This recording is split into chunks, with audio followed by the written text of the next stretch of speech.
Welcome back to the Deep Dig A Sports Pod. I'm your host, D. Before we dig into anything, though, be sure to hit that like button. Be sure to subscribe. Drop some comments below. Let me know your thoughts about everything that happened this past weekend because there was a whole lot. The national champion, Michigan, at home, absolutely dolloped by Texas. Michigan fans, I really did not feel good about this.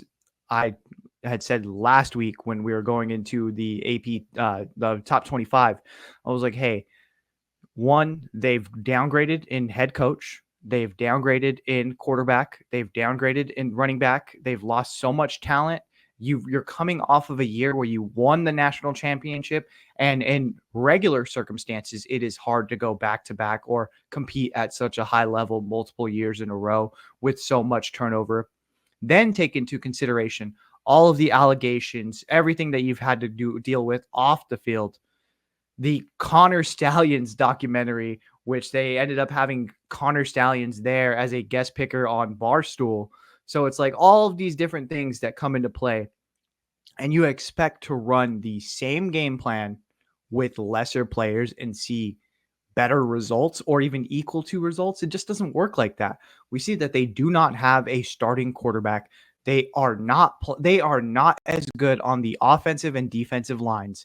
It is just not the same Michigan Wolverines team that we thought, okay, last year they can continue to persevere and make it a gritty game. We don't need JJ McCarthy to pass for 500 yards. We just need to play solid defense. We need a game manager, and we need to run the rock down your throat and kick in your teeth.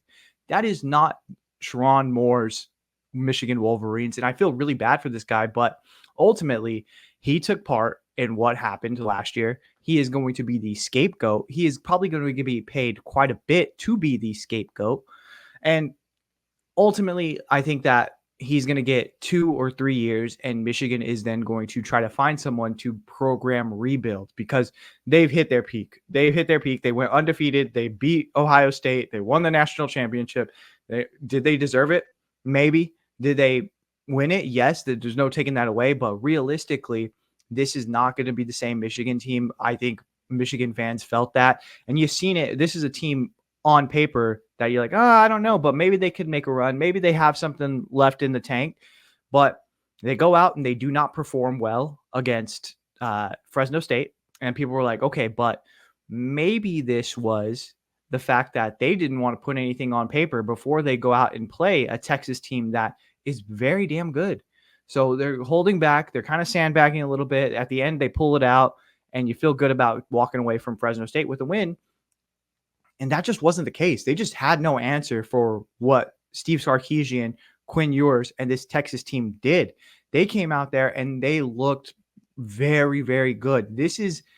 It is Texas and it is Georgia right now as the clear top 2 teams throughout college football. You can't say too many good things about Texas without mentioning Quinn Ewers. He is one of the top quarterbacks in the entire country. And you've got to feel, when you have a guy like that, you've got to feel good about your chances in any game. And this is a guy who's played a lot of football. He is not scared. He is not going to back down. And Texas being in the SEC, I feel more than confident that they are going to do fairly well just because they have a veteran guy like Quinn Ewers in that backfield. So they put a whooping on him. They will stamp their mark, and I think more than anything, it shows that Texas is ready to play and will not back down than it does like, oh, is there something wrong with Michigan? I think we all knew that there was going to be something wrong with Michigan. All right. And then let's go ahead and move over to the other game that is a huge disappointment. The number 5 ranked Notre Dame Fighting Irish take on Northern Illinois, and they lose. And it wasn't even a game where it's like, okay, this was a fluke. They had a muffed pump that got returned back. No, Northern Illinois just put it on them the whole time. And you felt like, oh, okay, well, it was like, you know, that meme where it's the stick guy and he's like pushing it, like, you know, poking at it. And he's like, do something. That's what it felt like this whole time with Notre Dame, that entire game. It's like, why don't you guys do something? Riley Leonard just couldn't get it going. And the biggest overreaction, I even had this too, is like, okay, Notre Dame went on to Kyle Field and in this primetime game, standalone, they looked great. I mean, they looked like a quote unquote championships caliber defense. They really held their own, but maybe it was the fact that Texas A&M is just an average team. And Connor Wegman might have been the worst quarterback that day. He looked so bad. He is not up to snuff as far as what Texas A&M needs. It's in order to make that next progression up. And so you go there, you have an all-out duel with Texas A&M, who is going to be average with a bad quarterback, and you eke it out within the last like 7 to 8 minutes. And I was very guilty of this, where I'm like, how do you put this Notre Dame team that had such a tough game at number 5? They should be number 4. They have a clear path to the college football playoff. And then the next week they go out and they lose to Northern Illinois. I think that's it for this season. I think Notre Dame is done. Realistically, where can they save their season from here? They have such a weak schedule that I don't see them digging themselves out of this hole. I don't think you could drop a game like Northern Illinois. I think everyone expected them to go undefeated the rest of the way, and that obviously wasn't the case.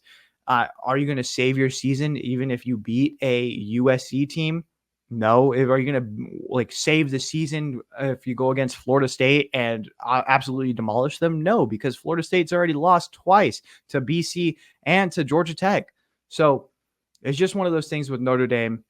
Just when you feel good, right when you're up, and it's the classic, all right, week 1 overhype and overreaction. We all already put Notre Dame in that playoff spot, and they go out and they just wet the bed. And it is insane. That is that is modern Notre Dame to a T. To a T. This is what Notre Dame does. So can't be mad at it. I mean, I'm a little bit mad at myself for believing in Notre Dame this year and being like, okay, this is where they're going to make the jump. This playoff picture is actually made perfect for Notre Dame. We're used to them being just outside of the 4. Maybe they're probably going to be a higher seed in this 12-team playoff, and they go out and lose to Northern Illinois. Ridiculous. That's Notre Dame ball, baby. Go ahead and hit that like button. Be sure to subscribe. Drop some comments. Let me know your thoughts. All right. Later.